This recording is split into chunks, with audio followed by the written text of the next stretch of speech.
ও আমার একটা হৃৎপিণ্ড, সেটাই আল্লাহ নিয়ে গেছে। পরশুদিন বলছে, বাবা আমার একটা বরকা কিনে দাও।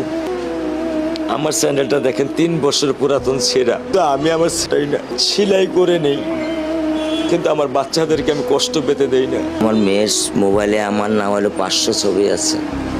আমি এখনো সাহস পাইনি আমার মেয়ের একটা ছবি বের করে দেখতে। আমার সেই সাহস নাই, আমি সেই সাহস হারাই ফেলছি, কারণ ও আমার ছিল হৃৎপিণ্ড। ওর জীবনে এমন কোনো চাওয়া নাই যেটা আমি পূরণ করি নাই। পরশুদিন বলছে, বাবা আমার একটা বরকা কিনে দাও। আমার চাচাতো ভাই বললো, ভাই ইসলামপুর থেকে 300-400 টাকায় পাওয়া যায়। আমি সাথে সাথে নিউ মার্কেট থেকে আমি 1000 টাকা দিয়ে আমার মেয়েকে বরকা এনে দিচ্ছি। আমি দরিদ্র, ভাঙা বাসায় থাকি, কিন্তু আমার সন্তানদেরকে আমি কখনোই দারিদ্রতা স্বাদ পেতে দেইনি, দারিদ্রতা স্বাদ পেতে দেইনি। আমার বড় মেয়েকে এখন আমি সেলোরার থেকে জামা কিনে দিই।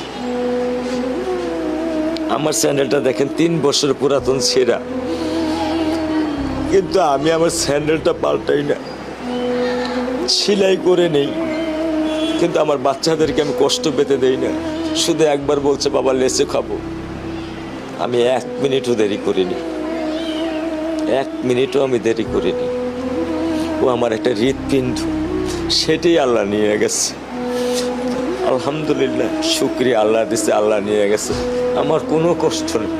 আমি তো চাইলে পারতাম না, অনেক দম্পতি আছে যাদের সন্তান নেই। আল্লাহ দিছে, আল্লাহ নিয়ে গেছে। আমি আলহামদুলিল্লাহ করি আল্লাহ গেছে।